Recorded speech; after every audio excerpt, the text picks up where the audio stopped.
والصلاة والسلام على أشرف الأنبياء وسيد المرسلين سيدنا محمد وعلى آله وأصحابه أجمعين.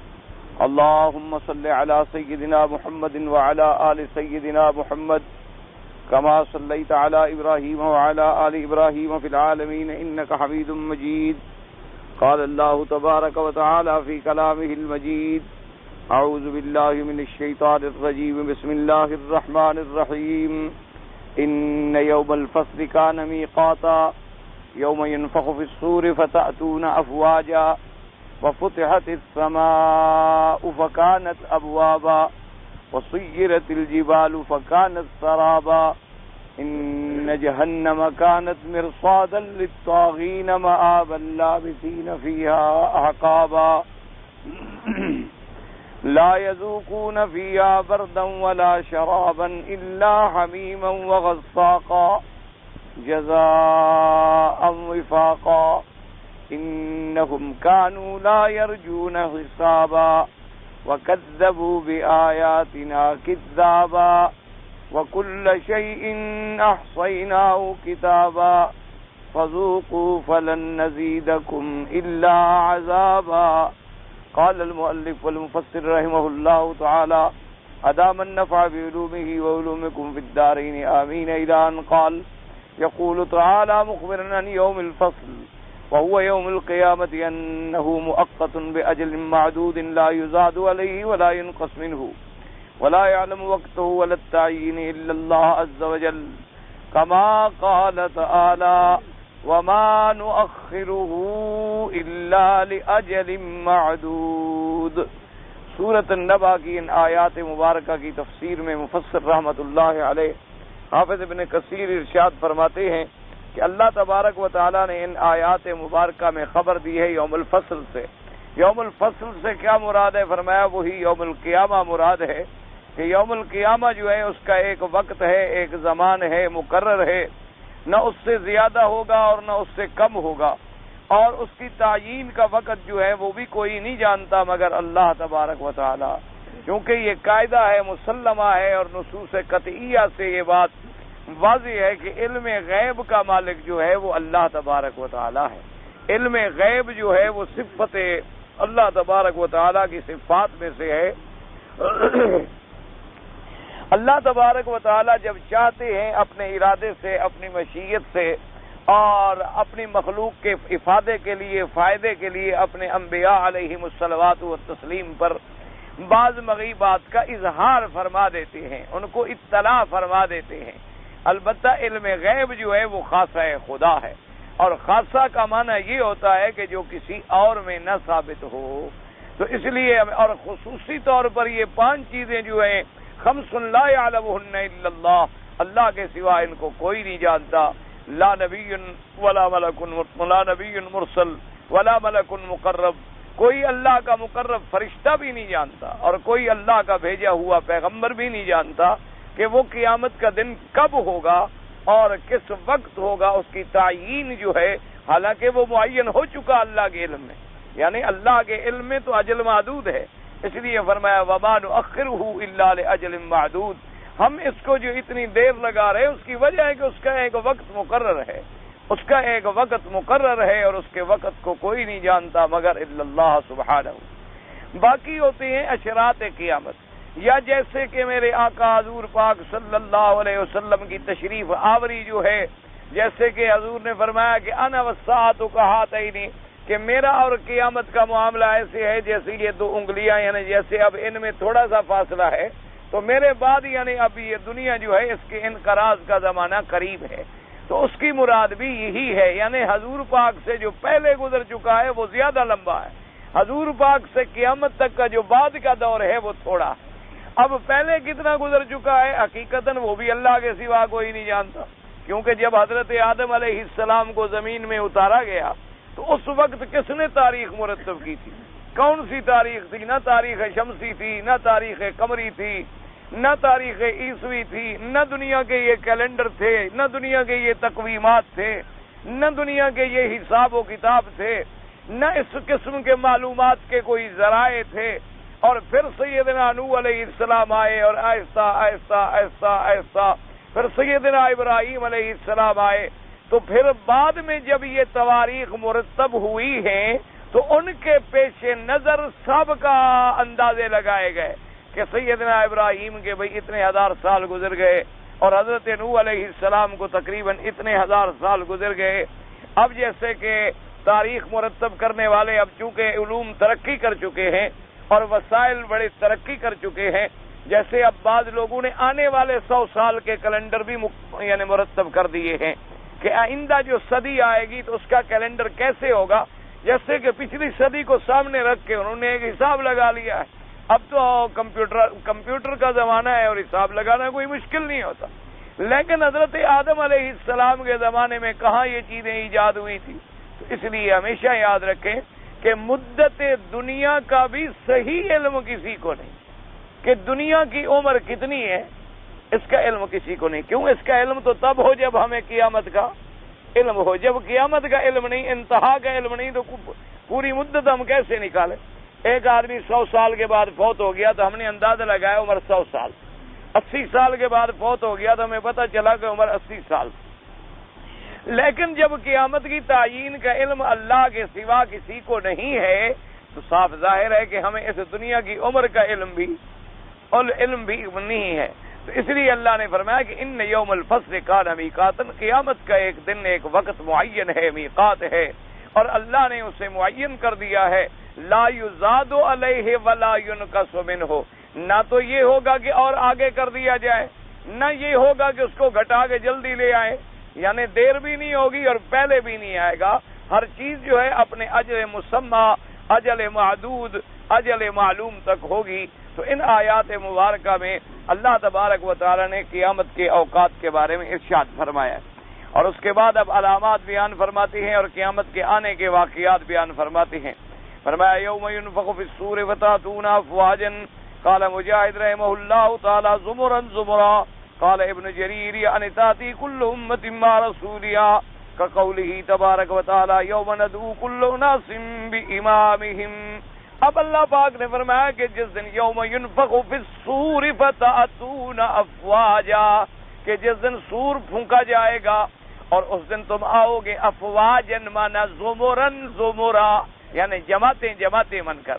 جیسے کہ بعض علماء نے فرمایا، حضرت مجاہد رحمت اللہ علیہ نے فرمایا کہ ہر امت جو ہے وہ اپنے پیغمبر کے ساتھ آئے گی، اور اسی طرح فرمایا ہر امت جو ہے اپنے مقتدا اور اپنے پیشوا کے ساتھ آئے گی، تو تمام جماعتیں جو ہیں وہ بن جائے گی۔ جیسے کہ آپ الحمدللہ خلاصہ درس میں باتیں کچھ سن چکے ہیں، تو اس کا مقصد بھی یہی ہوتا ہے کہ پہلے آدمی خلاصے میں اجمالی باتیں سن لے، پھر جب تفسیر پڑھے گا تو سب کا باتیں کچھ اس کے دماغ میں دوبارہ دہرا دی جائیں گی، اور کچھ نہ کچھ اللہ کی رحمت سے بات دماغ میں باقی رہ جائے گی۔ تو اصل میں قاعدہ یہ ہے کہ یوم قیامت جو ہے وہ ایک بڑا عظیم دن ہے اور اس میں عجیب احوال، یہ ایک بات یاد رکھ لیں۔ اب مثال کے طور پر کہ ہر آدمی جو ہے وہ اپنے اپنے قبروں سے کھڑے ہوں گے، اور اب جو مخلوق قیامت تک پیدا ہوگی یہ امت ہے حضور حضرت محمد مصطفیٰ صلی اللہ علیہ وسلم۔ ہمیشہ یاد رکھیں، کیونکہ اور اللہ کے نبی کے بعد کوئی نبی نہیں، آپ کی رسالت کے بعد رسالت نہیں، آپ کی شریعت کے بعد کوئی شریعت۔ اب جتنی مخلوق قیامت تک پیدا ہوگی وہ سب کی سب کیا ہے؟ امت محمد مصطفیٰ۔ اب اس کے دو قسمیں ہو گئی، ایک امت دعوت اور ایک امت اجابت۔ کیا معنی؟ کہ ان میں سے جنہوں نے کلمہ مبارک نصیب ہو گیا، حضور پر ایمان لے آئے، وہ تو امت اجابت آ گئی، اور جنہوں نے کلمہ نہیں پڑھا، کافر رہے، اپنے کفر پہ رہے، امت سے تو وہ بھی نہیں نکلتے، کیونکہ دعوت تو ان کو بھی ملی ہے حضور پاک صلی اللہ علیہ وسلم کی، پیغام نبوت اور رسالت تو ان کو بھی پہنچا ہے حضور صلی اللہ علیہ وسلم کا، اور کوئی نبی بھی نہیں آئے گا، تو لہذا وہ بھی امت میں تو شامل ہے، لیکن ان کو امت دعوت کہا جائے گا، ان کو امت اجابہ نہیں کہا جائے۔ اچھا، اب یہ ساری جو مخلوق ہے، کوئی کسی ملک میں مر گیا، کوئی کسی ملک میں مر گیا، جب قبروں سے کھڑے ہوں گے تو اپنی اپنی جگہ قبروں پہ کھڑے ہو جائیں گے، اور حضور پاک صلی اللہ علیہ وسلم کا باس مبارک جب ہوگا تو مدینہ پاک میں ہوگا، اپنے حجرہ مبارکہ سے، اپنی قبر مبارک سے، اپنے روضہ مبارک میں۔ تو اب کوئی امت ہے کسی ملک میں اور کوئی امت ہے کسی ملک میں اور کوئی امت ہے کسی ملک میں، تو یہ تمام امتوں کو پھر چلا کے لایا جائے گا میدان محشر۔ ہمیشہ ایک بات یاد، اب میدان محشر میں آنے کے بعد پھر تقسیم ہو، کیا مانا کہ پھر ہر امت جو ہے اپنے اپنے نبی کی امت جو ہے وہ علیحدہ کر دی جائے گی کہ بھئی حضرت عیسیٰ علیہ السلام کی امت کو علیحدہ کرو، موسیٰ علیہ السلام کی امت کو علیحدہ کرو، حضور صلی اللہ علیہ وسلم کی امت کو علیحدہ کرو۔ اور اسی کی تائید ہوتی ہے اس حدیث مبارک سے کہ سب سے آپ کو جب دکھایا گیا پچھلی امتوں کا، تو حضرت موسیٰ علیہ السلام کو جب دکھایا گیا حضور کی امت کا، تو ان کے دل میں بھی غبطہ پیدا ہوا کہ کاش میری امت بھی اتنی ہوتی۔ تو حضور صلی اللہ علیہ وسلم کی امت جو ہے وہ تمام امتوں سے زیادہ ہو۔ حتیٰ کہ بعد روایات مبارکہ میں یوں بھی آتا ہے کہ پورے قیامت میں 120 صفیں بنا دی جائیں، یعنی تمام امت جو ہے ان کو 120 صفوں میں کھڑا کیا جائے۔ اور حضور پاک نے فرمایا کہ الحمدللہ ان میں 80 تو میری امت ہو اور 40 میں تمام انبیاء علیہ السلام کی امتیں۔ تو اس لیے اسی سے آپ اندازہ لگائیں کہ حضور صلی اللہ علیہ وسلم کی امت کتنی ہو۔ اور پھر اب دیکھیں، پھر ایک مرحلہ یہ آ گیا، پھر ایک مرحلہ یہ آیا کہ ساری کائنات ایک صف میں کھڑی ہو۔ پھر ایک مرحلہ یہ آیا کہ بھی ہر امت اپنے اپنے پیغمبر کے ساتھ کھڑی۔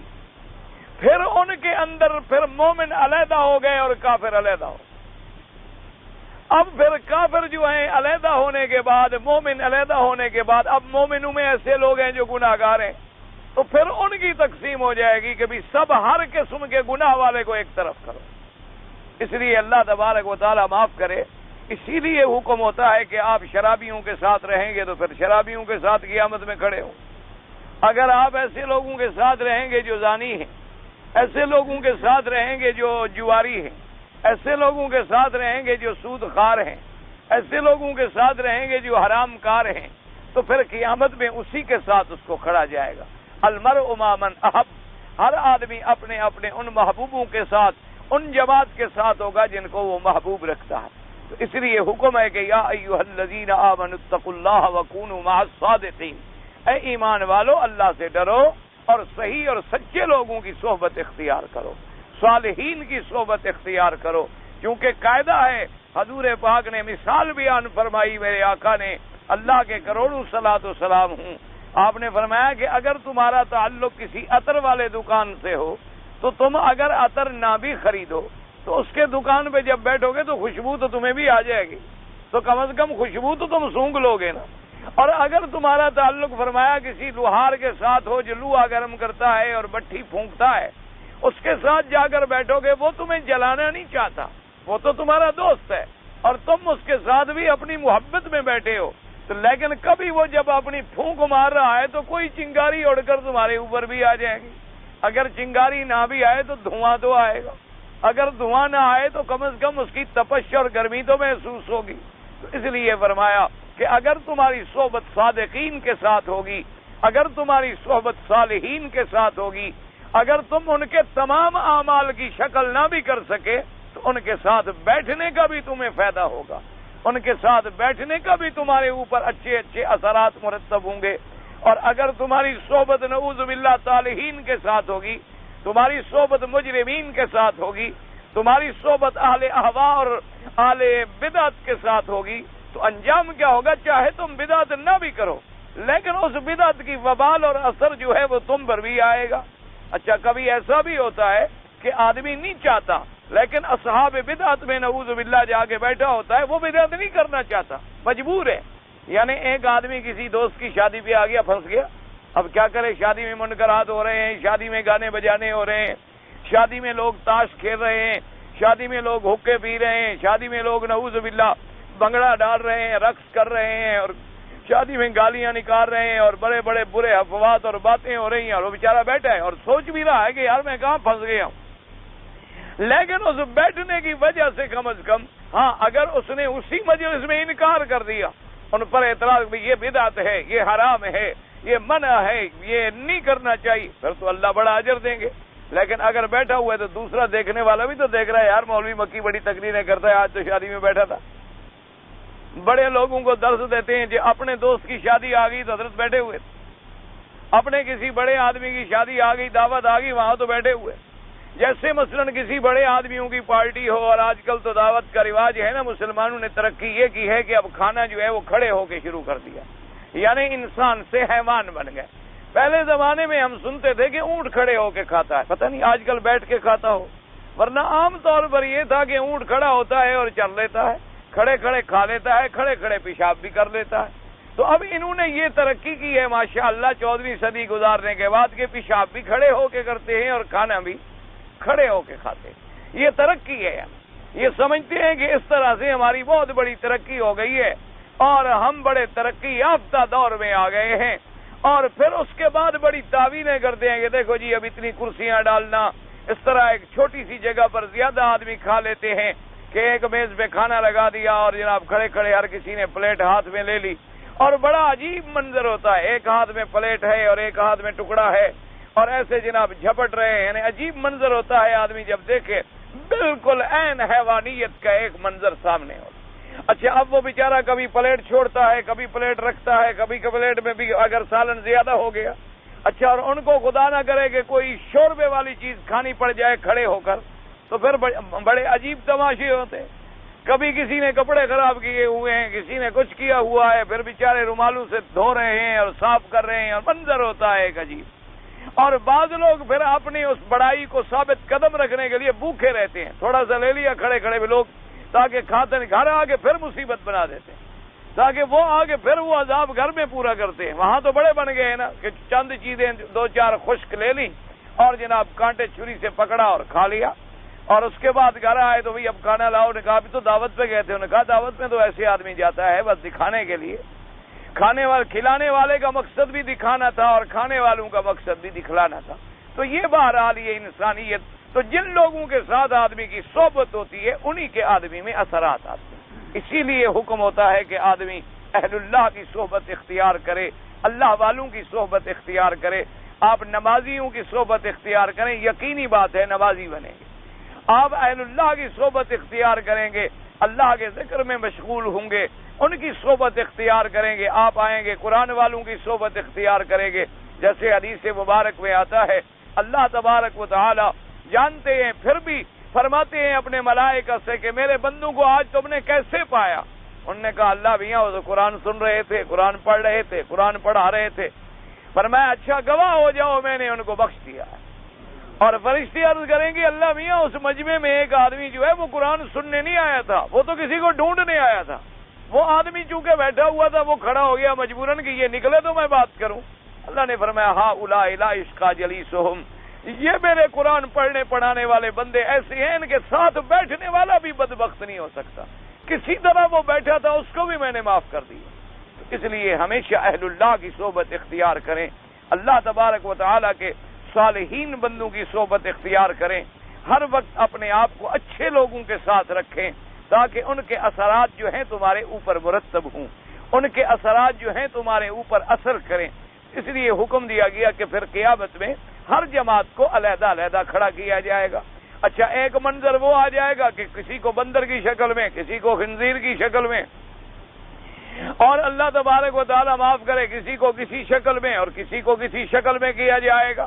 اور یہ بھی حدیث سے تائید بھی ملتی ہے کہ حضرت ابراہیم الخلیل علیہ السلام ان کے والد آزر جو ہیں جب ان کو جہنم میں لے جایا جائے گا اور حضرت ابراہیم الخلیل اللہ کی درگاہ میں عرض کریں گے کہ میرا اللہ تیرا وعدہ ہے کہ تو آج کے دن میں اپنے انبیاء کو رسوا نہیں کرے گا، لیکن میرا اللہ اس سے بڑی رسوائی کیا ہوگی کہ میرا باپ جہنم میں جا رہا ہے۔ اللہ پاک فرمائیں گے کہ ابراہیم الخلیل آپ آنکھیں بند کر دیں۔ حضرت ابراہیم الخلیل تھوڑی دیر کے لیے آنکھیں بند کریں گے، حکم ہوگا کہ اب دیکھو، وہ دیکھیں گے تو ایک جانور کی شکل بن چکے ہوں گے۔ فرمایا کافر کو جہنم سے نجات نہیں مل سکتی، میں نے شکل بدل دی ہے کہ چلو لوگ پہچان نہ سکیں۔ اتنا بھی اللہ تبارک و تعالیٰ نے حضرت ابراہیم الخلیل علیہ السلام پہ کرم فرمایا۔ تو اس سے بھی تائید ہوتی ہے کہ مختلف اشکال میں بھی لایا جائے گا۔ اسی طرح سے ایک حدیث مبارک میں یہ بھی آتا ہے کہ بعض بڑے بڑے کافروں کو لایا جائے گا، بڑے بڑے کھانے والے اور بڑے بڑے پیٹوں والے اور بڑے بڑے موٹے تازے، لیکن جب ان کو وزن کیا جائے گا فرمایا لا نقیم لہم یوم القیامت وزنا، ایک مچھر کے پر کے برابر بھی ان کا وزن نہیں ہوگا۔ اسی لیے حدیث پاک میں آتا ہے، آپ حضور صلی اللہ علیہ وسلم نے فرمایا کہ وہ لوگ جو پیر بنتے ہیں، بزرگ بنتے ہیں اور اپنے اتنے موٹے ہو جاتے ہیں، فرمایا اللہ کو وہ بڑے ناپسند ہے۔ اس کا مطلب یہ نہیں ہوتا کہ بعض تو اچھے لوگ بھی موٹے ہو جاتے، مانا یہ ہے کہ جن کا کھانے پینے کے سوا کوئی کام ہی نہیں، دن کھانے میں گزرتا ہے، رات سونے میں گزرتی ہے، ہر وقت یا کھانے کا فکر ہے یا پینے کا فکر ہے، ہر وقت اسی بلا میں لگے ہوئے ہیں، جن کے دن جو ہیں وہ گزر رہے ہیں کھانے کے اندر اور راتیں گزر رہی ہیں سونے کے اندر، تو موٹا نہیں ہوگا تو کیا ہوگا؟ تو لہذا اس قسم کے موٹے یعنی جو کسب حلال و حرام کا کوئی فرق نہیں کرتے اور بلائیں ڈالتے چلے جا رہے ہیں، لیکن ان کا عالم یہ ہوگا کہ قیامت میں مچھر کے برابر بھی وزن نہیں ہوگا، لا نقیم لہم یوم القیامت وزنا۔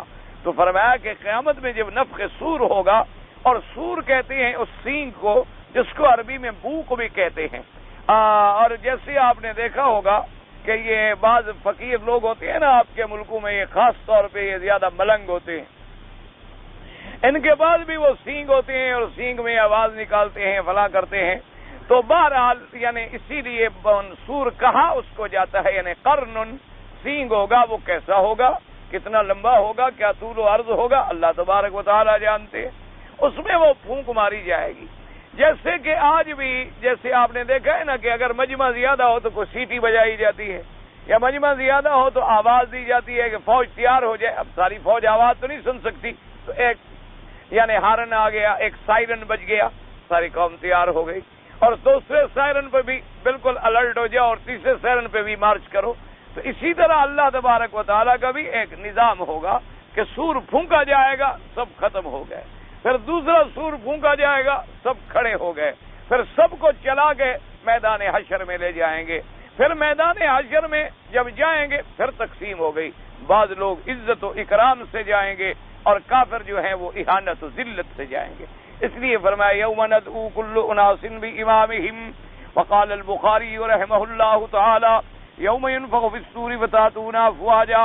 حدثنا محمد قال حدثنا ابو معاویہ الاعمش عن نبی صالح عن ابی ہریرہ رضی اللہ تعالی عنہ قال قال رسول اللہ صلی اللہ علیہ وسلم ما بین النفختین 40 قالوا 40 یوما قالوا 40 شهرا قال بيت قالوا 40 سنة قال بيت قال ثم ينزل الله من السماء ماء فينبتون كما ينبت البقل ليس من الإنسان شيء لا يبلى إلا أزما واحدا وهو عجب الذنب ومنه يركب الخلق يوم القيامة يركب الخلق يوم القيامة۔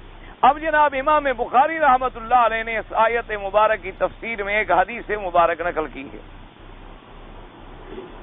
انہوں نے فرمایا کہ حضرت ابی ہریرہ رضی اللہ تعالی عنہ روایت فرماتے ہیں کہ آقا انعامدار حضور پاک نے فرمایا کہ ما بین النفختین 40، کہ پہلا نفخہ جب ہوگا سور پھونکا جائے گا اور ساری دنیا فنا ہو جائے گی، جن کو اللہ فنا کرنا چاہیں گے۔ یہ یاد رکھو، بعض چیزیں ایسی ہیں جو اس وقت بھی فنا نہیں ہوں گی۔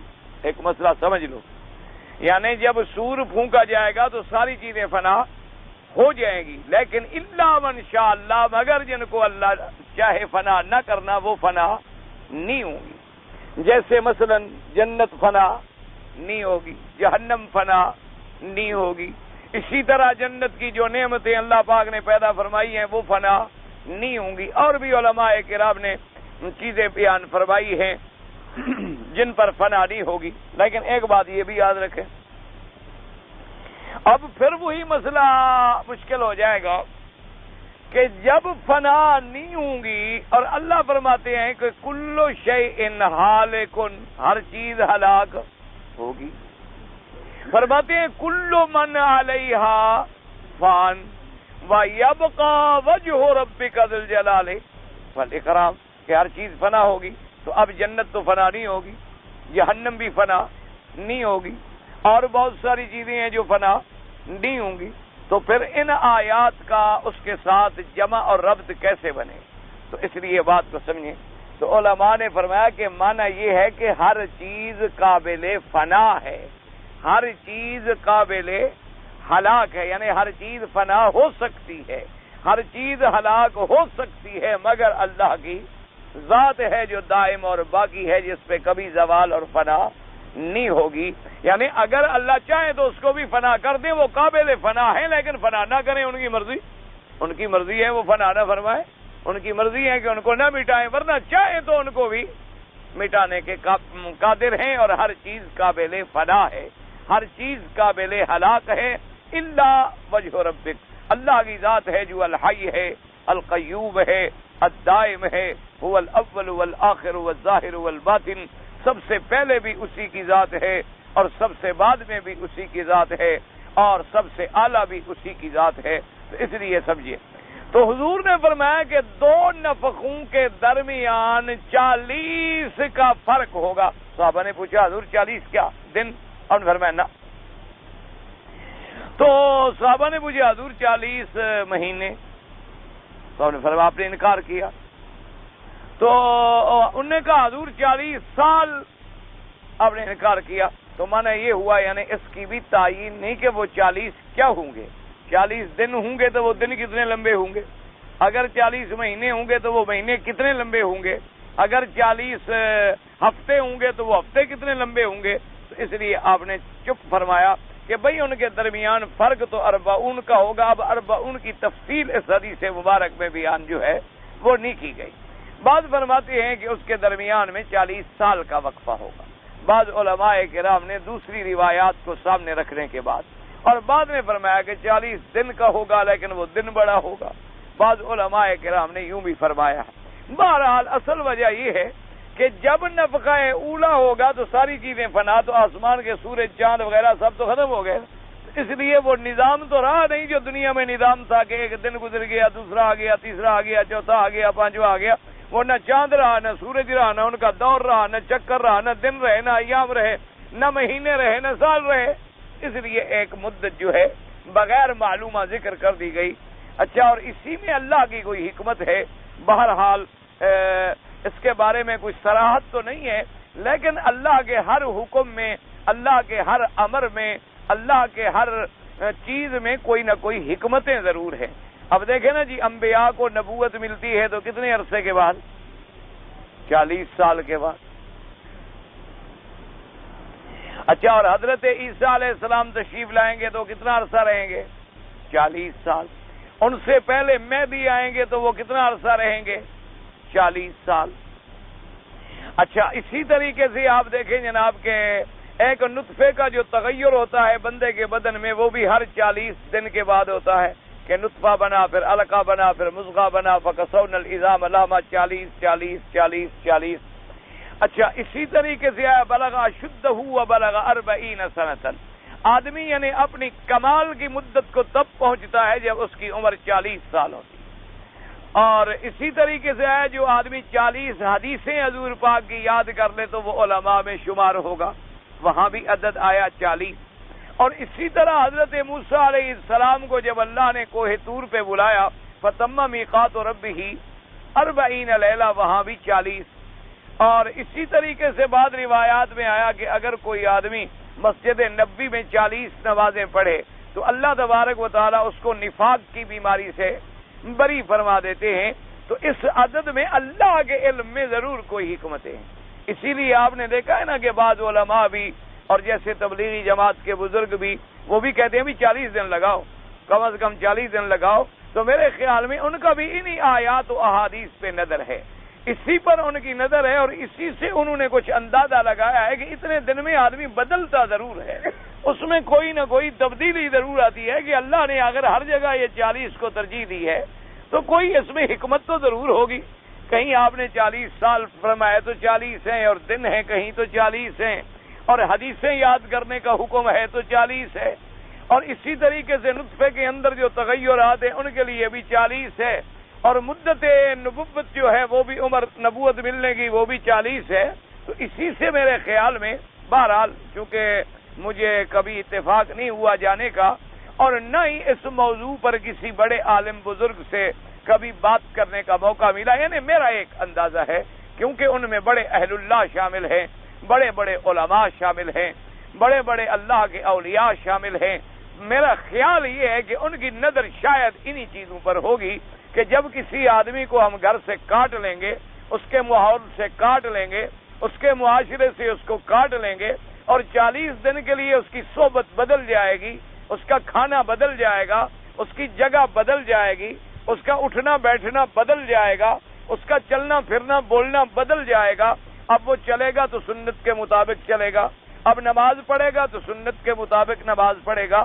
پھر وہ باقاعدہ دعائیں یاد کراتے ہیں کہ مسجد میں جائیں تو یہ پڑھیں، مسجد سے نکلیں تو یہ دعا پڑھیں. اسی طریقے سے اگر آپ کسی کو دعوت دینے کے لیے جا رہے ہیں تو یہ اللہ کا ذکر کریں. اسی طرح جب آپ واپس آ جائیں تو یہ سنت کے مطابق دعائیں پڑھیں، سنت کے مطابق مسواک استعمال کریں، سفر میں سنت کے مطابق سرما استعمال کریں. اور فلاں وقت میں آپ نے سو جانا ہے، فلاں وقت میں آپ نے اٹھنا ہے. تو قدرتی طور پر پھر اس آدمی میں انقلاب آتا، اس آدمی میں تبدیلی آتی ہے. یہ قاعدہ ہے کہ آدمی جب اپنے معاشرے میں ہو نا اس کی اصلاح بڑی مشکل ہے. ایک ٹھنڈے دل سے سوچنے کی بات ہے، کوئی جھگڑے کی بات نہیں، نہ میرے کہنے سے آپ نے کبھی چھوڑا ہے نہ آئندہ دیکھیں گے. یہ تو اللہ توفیق دیتا ہے پھر آدمی کو ہدایت بھی. یعنی مثلا آپ نے 1.5 گھنٹہ قرآن سنا، ماشاءاللہ آپ دل میں قرآن ہے، دماغ میں ہے، نماز پڑھی، خیال ہے. گھر میں گئے تو بیگم نے کہا کہ آج تو بڑی اچھی پکچر آئی، میری ایک سہیلی لائی تھی، بڑی اچھی پکچر ہے. انہوں نے کہا اچھا ٹھیک ہے پکچر بھی لگا دو اور کھانا بھی لگا دو، کھانا بھی کھاتے رہیں اور یہ سامنے زیارات بھی ہم کرتے رہیں. ہاں جی فائدہ ہوگا نا، بھی کھانا بھی جلدی ہضم ہوگا نا. کھانا بھی جلدی ہضم ہوتا رہا اور اس کے بعد جناب 2 کام ہو گئے کہ کھانا بھی حضرت کھا رہے ہیں. اس طرح کا خیال کبھی دین میں نہیں آیا، اس طرح کا خیال حضرات کو کبھی دین میں نہیں آیا. اچھا اور ویسے کھانا کھا رہا اور کوئی بیچارہ مولوی بول پڑے کہ یار عجیب آدمی ہے، کھانے میں بولتا ہے. کھانے کے وقت میں تو بولنا منع ہے. اس وقت ان کو بڑے مسئلے یاد ہوتے. مولوی آدمی غریب بیچارہ اگر بھول کر کبھی دائیں ہاتھ پہ تھوک بھی ڈال دے تو کہیں دیکھو عجیب پاگل مولوی ہے، اس کو یہ بھی پتہ نہیں ہے کہ تھوکنا ہم نے کس طرح، یہ کیسا مولوی بنا ہو.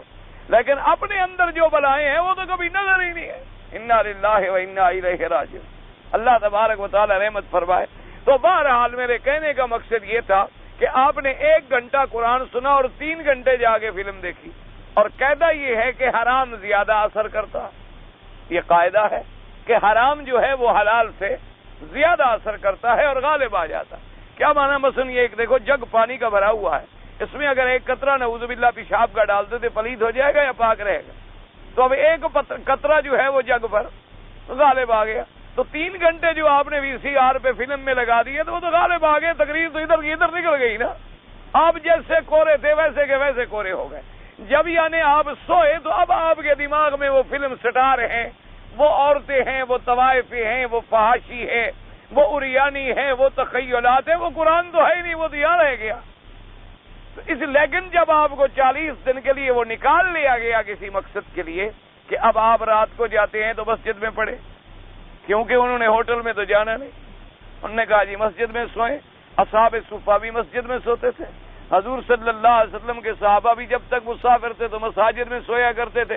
انہوں نے کہا جی رات کو ہم نے تو مسجد میں سونا. اب انہوں نے کہا جناب کھانا بھی پکانا ہے، ایک آدمی دال لے آئے، ایک گوشت لے آئے، ایک پانی لے آئے، ایک آگ جلائے، ایک پکائے، ایک تقسیم کرے. اب جناب ڈیوٹیاں بھی بدل رہی ہیں.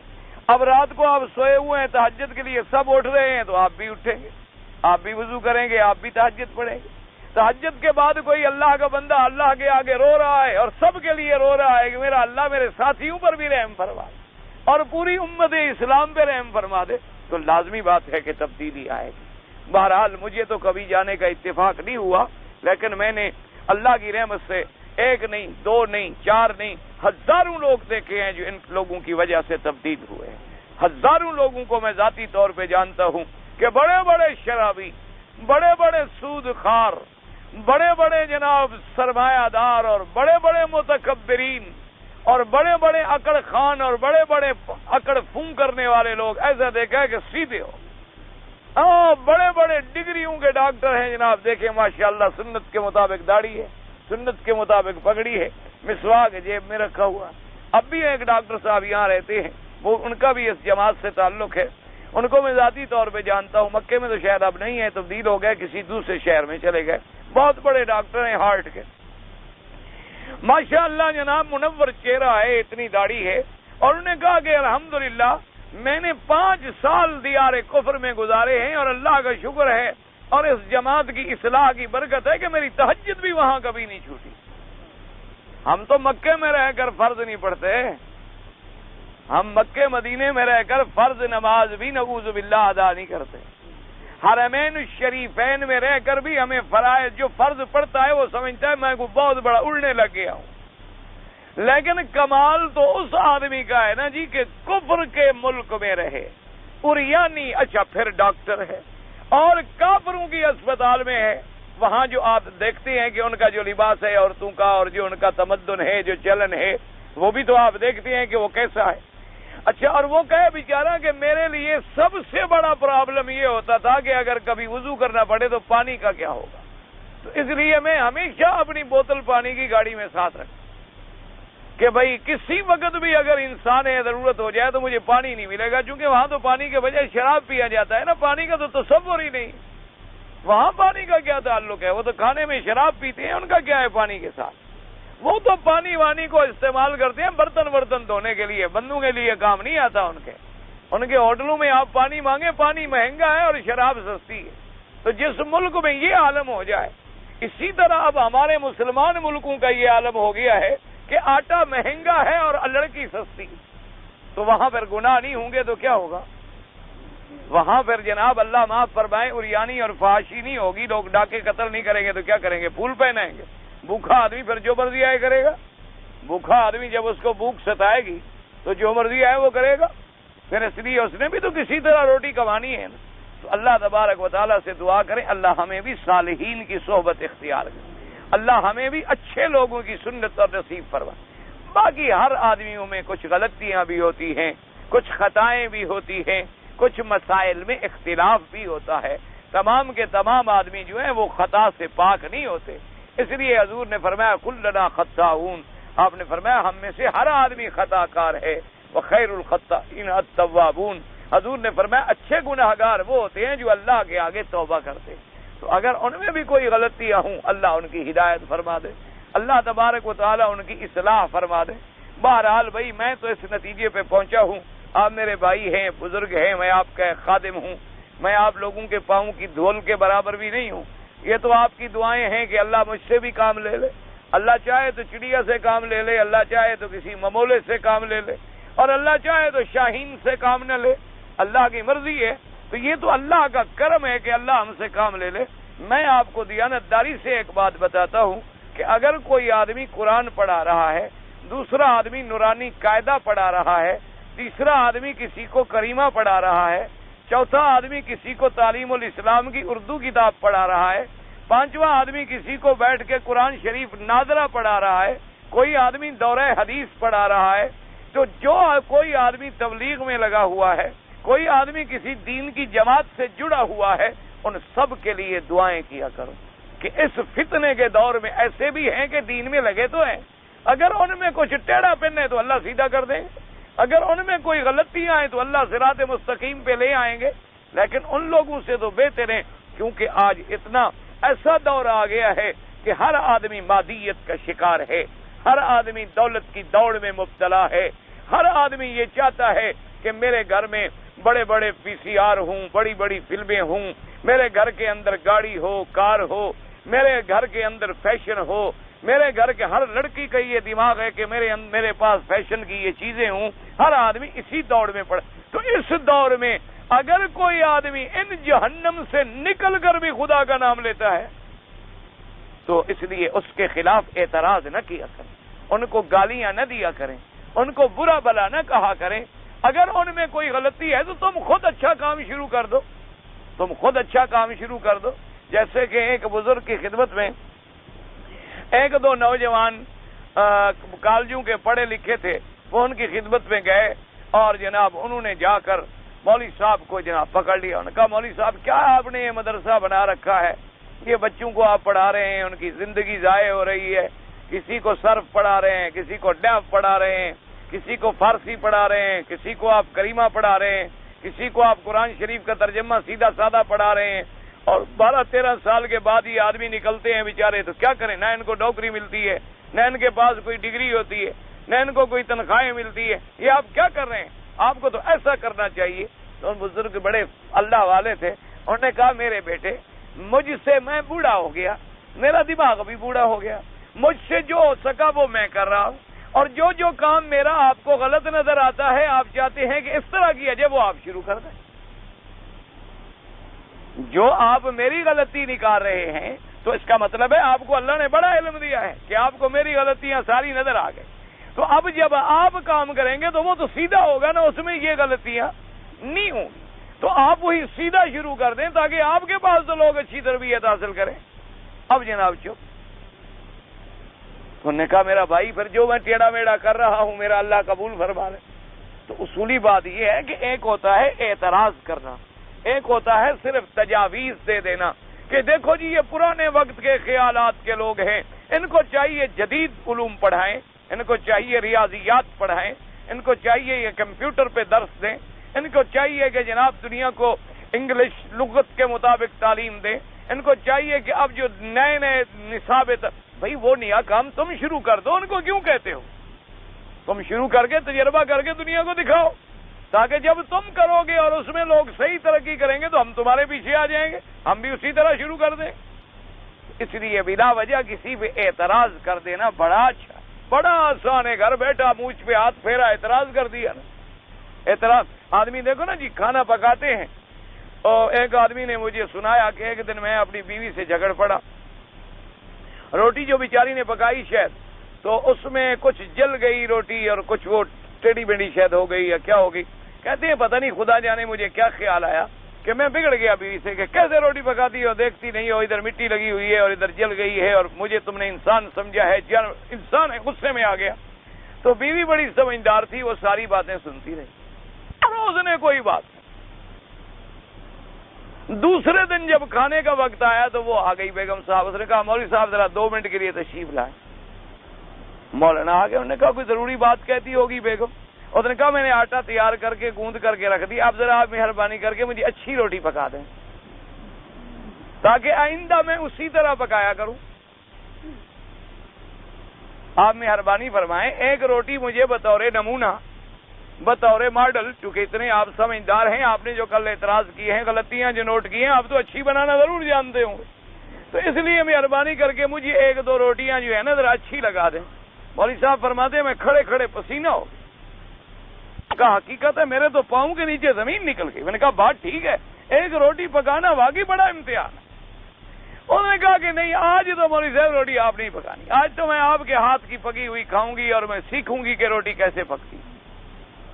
جناب جب مولوی صاحب کہتے ہیں مجھے روٹی پکانی پڑی نا, وہ کہتے ہیں میرا پہلا اور آخری دن میں نے توبہ کر. میں نے کہا اللہ میاں نے واقعی عورت کو اپنے کام کے لیے پیدا کیا ہے اور مردوں کو اپنے کام کے لیے پیدا کیا ہے. واقعی جو کام تم لوگ کر سکتے ہو ہم نہیں کر سکتے, جو کام ہم کر لیتے ہیں وہ تم نہیں کر سکتے ہو. اللہ نے وظائف تقسیم کر دیے. اس لیے حدیث میں آتا ہے کہ حضور پاک بی بی عائشہ صدیقہ رضی اللہ تعالی عنہا فرماتی ہیں, اللہ کے کروڑوں صلاۃ و سلام اور رحمتیں ہوں, فرماتی ہیں حضور پاک نے کبھی کھانے پہ اعتراض نہیں کیا. آپ کے سامنے جو رکھ دیا انہوں نے کھا لیا, اگر پسند نہیں آیا چھوڑ دیا, لیکن یہ نہیں فرمایا کہ آج یہ کیسے ہے اور مرچ زیادہ تھی یا کم ہے, نمک زیادہ تھا یا کم ہے, روٹی کچی تھی یا پکی ہے, گوشت زیادہ گلا گیا ہے یا کم گلا ہے, اور گوشت کو آپ نے پہلے اچھی طرح صاف نہیں کیا ہے, اور بوٹی آپ نے گول نہیں بنائی ہے, اور کباب کا جو تھا وہ ذرا زبان کو چٹخارا صحیح نہیں آیا, مسالہ آپ نے ٹھیک نہیں ڈالا ہے, اور آپ نے شامی تو ایسے بنا دیے ہیں جیسے کو مٹی پتھر لگا دیا ہو, آپ نے تو اس کو اچھی طرح گھسا نہیں ہے کہ اس کے اندر کوئی لطافت پیدا ہوتی. جو آ گیا تناول فرما لو, اور جو اگر پسند نہیں آیا رکھ دو, کہ اللہ کی نعمت پہ اعتراض نہیں فرمایا کبھی نے. تو وجہ کیا تھی کہ یہ درس تھا ہمیں کہ ہمیں تو ایسی باتوں پر اللہ کے کوئی دین کا کام کر رہا ہے اس پہ بلا وجہ اعتراض نہ کریں. بلکہ اس کی صحبت اختیار کریں. اگر اس میں کوئی کمی ہے آپ وہ کمی پوری کر دیں. اس لیے فرماتی ہیں کہ جماعتیں بن کے آئیں گی. وہ 40 دن ہوں گے یا کتنے ہوں. اور فرمایا کہ ثم انزل اللہ من السماء ماء، اللہ تبارک و تعالی پھر وہ 40 دن گزرنے کے بعد آسمانوں سے پانی برسائیں گے. اور بعض روایات مبارک میں یہ بھی آیا ہے کہ وہ پانی ایسے گاڑھا ہوگا جیسے انسان کا مادہ گاڑھا ہوتا ہے، جس سے بچہ پیدا ہوتا ہے، وہ پانی بھی ایسے گاڑھا ہوگا. اور اس پانی سے اللہ تبارک و تعالی تمام اموات کی جو ہڈیاں ہیں، جو اجزاء ہیں، ان کو اس کی جگہ پہ جمع کر دیں. جیسے آپ دیکھیں نا کہ کوئی ایک بڑی سیل آئے تو وہ دنیا سے کوئی لکڑیاں، کوئی چیزیں اٹھا کے ایک جگہ اکٹھا کر دیں، ساری چیزوں کو جمع کر دیں. اور فرمایا انسان کا بدن جو ہے سارے کا سارا ختم ہو جاتا ہے، مگر یہ آخری جو ریڑھ کی ہڈی ہے نا، یہ آخری، اس کا ایک تھوڑا سا حصہ جو ہے وہ باقی رہتا. اسی سے اللہ تبارک و تعالیٰ پھر ساری مخلوق کو پیدا فرماتے. یعنی ہر چیز جو ہے وہ گل جاتی ہے. اصل میں آج دم کہتی ہیں وہ آخری دم والا حصہ. تو ابھی انسان کی دم تو ہوتی نہیں، تو اس لیے محدثین کرام نے فرمایا مراد یہ ہے کہ وہ ریڑھ کا آخری حصہ جو ہے. اچھا، اور خدا کی شان یہ ہے کہ یہی ریڑھ کی ہڈی جو ہے یہی قوام بدن کے لیے سب سے عام چیز ہے. یعنی خدا نہ کرے اگر ایک منکا اپنی جگہ سے ہل جائے پورا نظام بدل جائے، پورا نظام دنیا کا تہو بالا ہو جائے. یہ آپ دیکھتے ہیں نا کسی پہ فالج گر گیا، آپ دیکھتے ہیں کسی کا پورا ایک ہاتھ اور پاؤں کام نہیں کر رہا. اسی طرح اللہ معاف فرمائے اور تکالیف ہوتی ہیں. وہ یہ اللہ نے جو ایک نظام بنایا ہے، تبارک اللہ احسن الخالقین. اللہ تبارک و تعالیٰ کی شان قدرت ہے، کمال قدرت ہے کہ اس نے کیسی کیسی مخلوق پیدا فرما دی ہے، اور مخلوق میں کیسی کیسی چیزیں بنا دی ہیں کہ آدمی سوچ نہیں سکتا ہے. آج دنیا میں بڑی ایجادات ہو رہی ہیں، لیکن جب وہ فوٹو لیتے ہیں تو آپ اس نظام کو دیکھیں نا کہ اللہ نے یہ ریڑھ کی ہڈی کیسے جوڑی ہے، اس کا نظم کیسا ہے کہ ہر من کا. یعنی اب دنیا نے بڑی بڑی ایجاد، پہلے ایکس رے آیا، ایکس رے کے بعد الٹرا ساؤنڈ آ گیا، پھر جناب اس کے بعد سٹی اسکین آ گیا. اب جناب اس سے بھی ترقی کی ہے انہوں نے کہ ایک مغناطیس قسم کی چیز آئی ہے جو بدن کا وہ ریڑھ کی ہڈی کا فوٹو لیتے ہیں، اور اس میں بالکل یعنی ایک ذرہ بال کے برابر بھی ہو تو وہ فوٹو آتا ہے. اس کو جب آپ دیکھیں گے تو آپ کو کہنا پڑے گا فتبارک اللہ احسن الخالقین، کہ اللہ تبارک و تعالیٰ واقعی تیرا کمال قدرت ہے، اور تو ہی پیدا کرنے والا ہے، اور تو ہی سب سے بہتر بنانے والا. اور اس کے بعد اللہ تبارک و تعالیٰ فرماتے ہیں قرآن پاک میں وَفُتِحَتِ السَّمَاءُ فَكَانَتْ أَبْوَابًا، فرمایا اے طُرُقًا وَمَسَالِكَ لِنُزُولِ الْمَلَائِكَةِ، کہ آسمان ایسے کھول دیے جائیں گے کہ ہو جائیں گے دروازے دروازے. ویسے آسمانوں میں تو دروازے ہیں، آسمانوں میں دروازے ہیں، جیسے کہ آپ نے قرآن میں پڑھا ہے فَفَتَحْنَا أَبْوَابَ السَّمَاءِ بِمَاءٍ مُنْهَمِرٍ. اور اسی طرح لَا تُفَتَّحُ لَهُمْ أَبْوَابُ السَّمَاءِ وَلَا يَدْخُلُونَ الْجَنَّةَ حَتَّى يَلِجَ الْجَمَلُ فِي سَمِّ الْخِيَاطِ. تو آسمان کے دروازے ہیں، لیکن اس وقت مراد یہ ہے کہ ایسے کھول دیے جائیں گے گویا معلوم ہو گئے سارے دروازے ہی لگے ہوئے تھے، کھول دیا تو ختم ہو گیا، تاکہ پھر اللہ کے فرشتے جو ہیں وہ اس سے اتریں گے. وَفُتِحَتِ السَّمَاءُ فَكَانَتْ أَبْوَابًا وَسُيِّرَتِ الْجِبَالُ فَكَانَتْ سَرَابًا. اللہ نے فرمایا کہ پہاڑوں کو چلایا جائے گا، ایسے ہو جائیں گے جیسے ریت اور سراب. سراب کا کیا معنی؟ دور سے آدمی کو نظر آتا ہے کہ پانی ہے، جب قریب جاتا ہے کچھ نہیں. تو اس لیے پہاڑ بھی ختم ہو گئے، اور پہاڑوں پر بھی کئی ادوار ہوں گے. کیسے؟ دکتا دکت واحدہ، ایک یہ ہوگا کثیبم مہیلا، ایک کیفیت وہ ہوگی کل اہن المنفوش، ایک کیفیت وہ ہوگی ینصفها ربی نصفا، ایک کیفیت وہ ہوگی. تو اسی طرح قرآن پاک میں متعدد آیات میں ان مختلف کیفیات کا اور مختلف احوال کا جو ان پہ گزریں گے ان کا ذکر فرمایا گیا ہے. اور اس کے بعد فرماتے ہیں کہ تبارک و تعالی وترى الجبال تحسبها جامدة وهي تمر مر السحاب. اللہ نے فرمایا دیکھتا ہے تو پہاڑ کیسے جمے ہوئے ہیں، اور یہ ایسے چلیں گے جیسے اب بادل چلتے ہیں، ان کو اڑا دیا جائے گا، چلا دیا. جیسے فرمایا وَتَكُونُ الْجِبَالُ كَالْعِهْنِ الْمَنْفُوشِ، فرمایا یہ پہاڑ ایسے ہو جائے جائیں گے جیسے دھنی ہوئی رنگین اون ہوتی ہے نا، یہ جانور کی جو بال ہوتے ہیں، ان کو جب مارتے ہیں نا تو رنگین کا کیا مانا، کیونکہ کچھ بال سفید ہوتے ہیں، کچھ بال دوسرے سیاہ رنگ کے ہوتے ہیں، کچھ بال سرخ رنگ کے ہوتے ہیں، کچھ بال سرخ مائل سفیدی کی طرف ہوتے ہیں.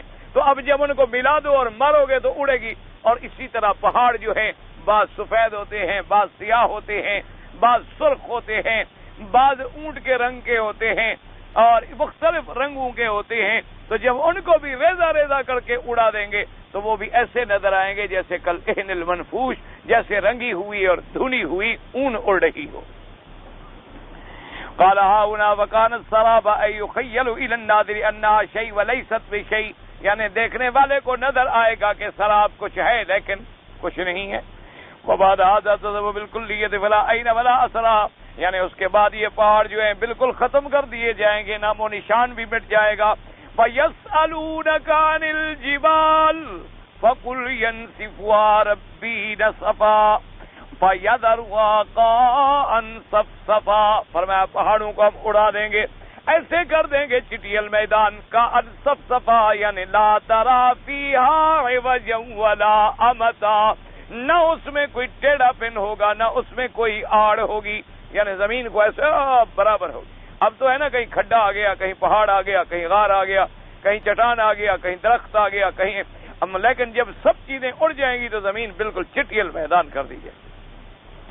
وقال تعالی یوم نسیر الجبال وترى الارض بارزة، جب اللہ نے فرمایا ہم پہاڑوں کو اٹھا لیں گے چلا دیں گے تو دیکھیں گے کہ آپ زمین ظاہر ہے کھلی ہوئی ہے. وقوله تبارک وتعالی ان جہنم کانت مرصادا، اے مرصادۃ معدہ، جہنم اللہ نے فرمایا تیار ہے اور تاغ لگائی ہوئے ہیں. للطاغین، کون مراد ہے؟ فرمایا الاسات المخالفون للرسل، ان سے مراد وہی نافرمان ہیں جو پیغمبروں کے انکار کرنے والے ہیں.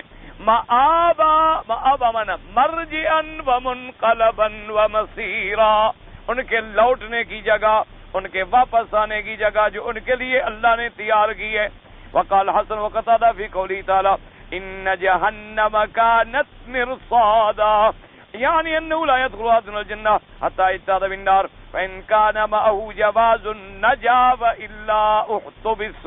وقال سفیان الثوری علیہ ثلاث قناطر، حضرت حسن اور قتادہ فرماتے ہیں کہ کوئی جنت میں نہیں جائے گا مگر جہنم سے گزر کر، یعنی چاہے مومن بھی ہے ایمان والے بھی ہیں وہ بھی گزریں گے ضرور. اس میں بھی اللہ کی حکمتیں ہیں کہ جب مومن گزریں گے تو اللہ کی پناہ مانگیں گے اور پھر جب جنت ملے گی تو اللہ کے شکر گزار ہوں کہ اللہ نے ہمیں اس عذاب سے بچا لیا اور یہ رحمتیں اپنی عطا فرمائی.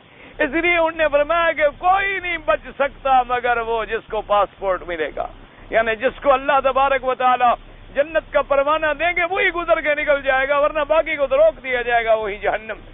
اور اسی طرح حضرت سفیان ثوری رحمۃ اللہ علیہ فرماتے ہیں کہ اللہ تبارک و تعالی نے اس کے اوپر بھی 3 جگہیں بنائی ہوئی ہوں گی، 3 مقامات یا 3 چوکیاں سمجھ لیں یا 3 اڈے سمجھ لیں کہ جو مومن ہیں الحمدللہ وہ گزر جائیں گے، اور جو اسات اور کافر اور مشرک اور شرک کرنے والے ہیں ان کو جہنم میں روک دیا جائے گا اور پھر وہ ہمیشہ جہنم میں رہیں گے اور جہنم سے نکلنے کا کوئی طریقہ بھی نہیں ہو. تو لہذا یاد رکھیں کہ جنت جب بھی ملی تو اللہ کی رحمت سے ملے، اس لیے ہمیشہ آدمی اللہ سے دعا کرے. اور حضور پاک نے فرمایا کہ جب بھی دعا کرو تو یہ دعا مانگا کرو کہ اللہ ہمیں جنت الفردوس نصیب فرما، کیونکہ سب سے اعلیٰ جو ہے وہ جنت الفردوس، اور اللہ ہمیں جہنم کے عذاب سے بچائے.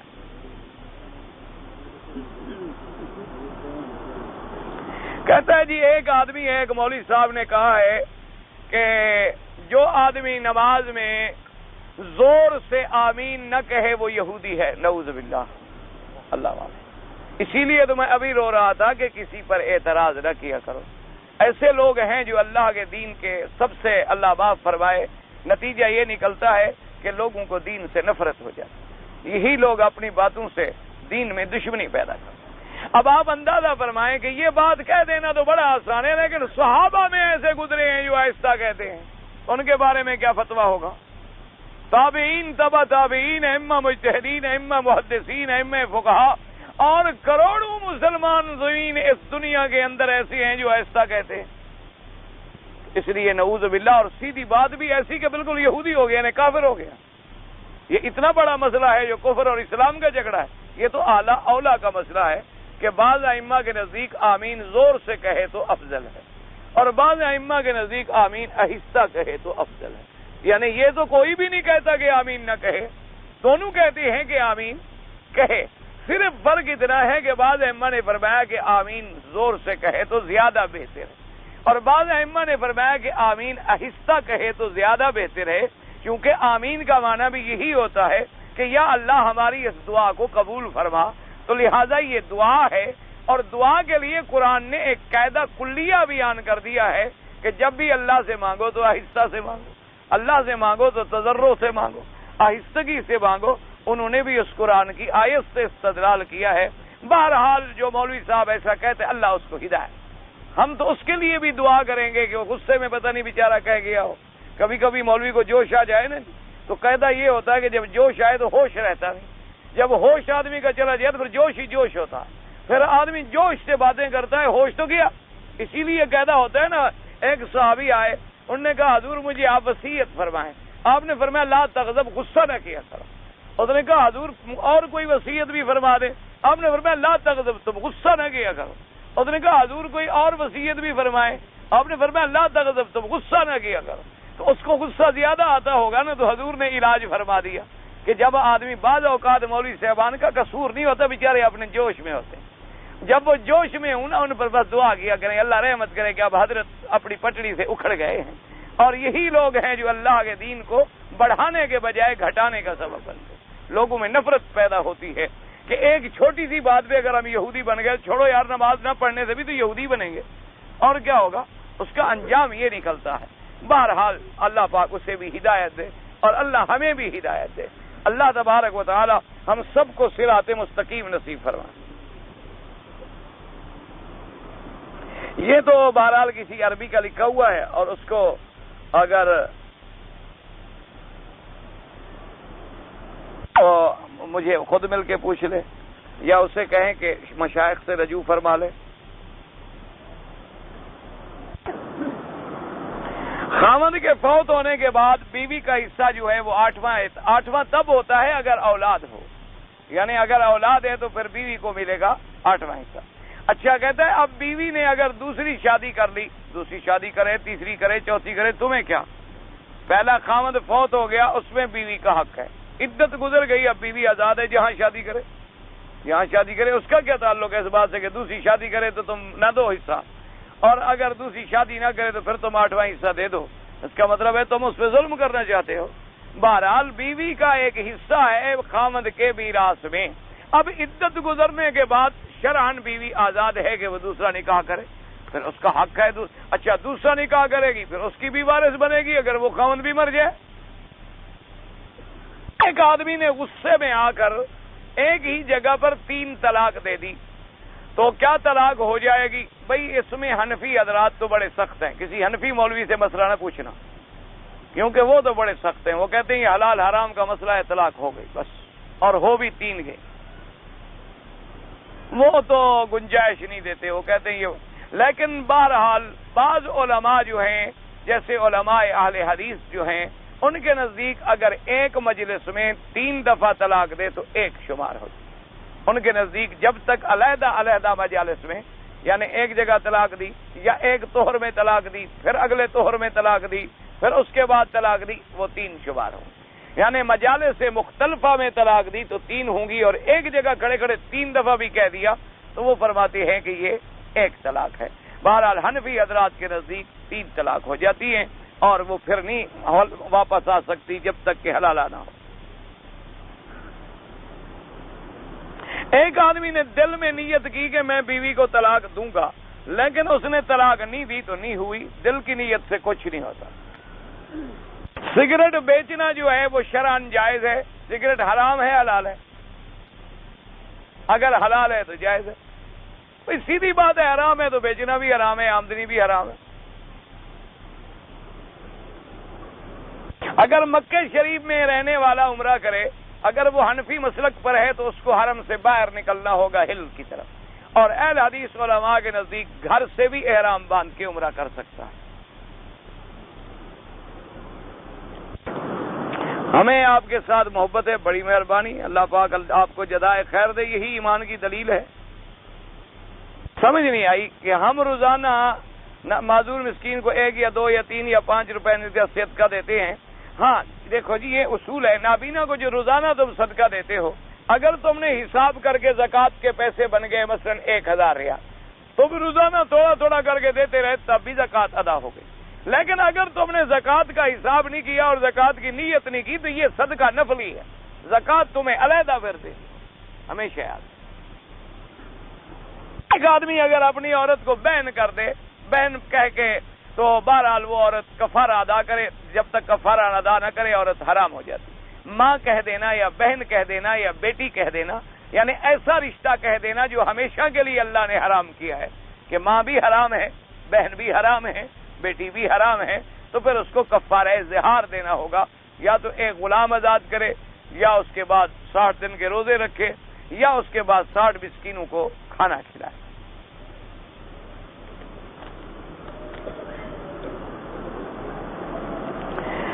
ہم نے بہت سارے علماء سے سنا ہے کہ حضور کی 4 بہنیں ہیں، بھئی ہم نے تو نہیں پڑھا 4 بہنیں 4 بیٹیاں سنا ہوگا، آپ نے غلط لکھا ہے۔ حضور پاک کی داڑھی مبارک میں سفید بال، ہاں سفید بال کچھ آئے تھے، یعنی ساری داڑھی مبارک حضور کی سفید نہیں ہوئی تھی، حضور صلی اللہ علیہ وسلم کی داڑھی مبارک میں کچھ بال جو ہیں وہ سفید آنے شروع ہو گئے تھے۔ بعض علماء نے کچھ عدد بھی لکھا ہے کہ 20 21 22 کے قریب بال مبارک تھے۔ بہرحال اصل بات یہ ہے کہ تھوڑے سے بال مبارک سفید ہوئے۔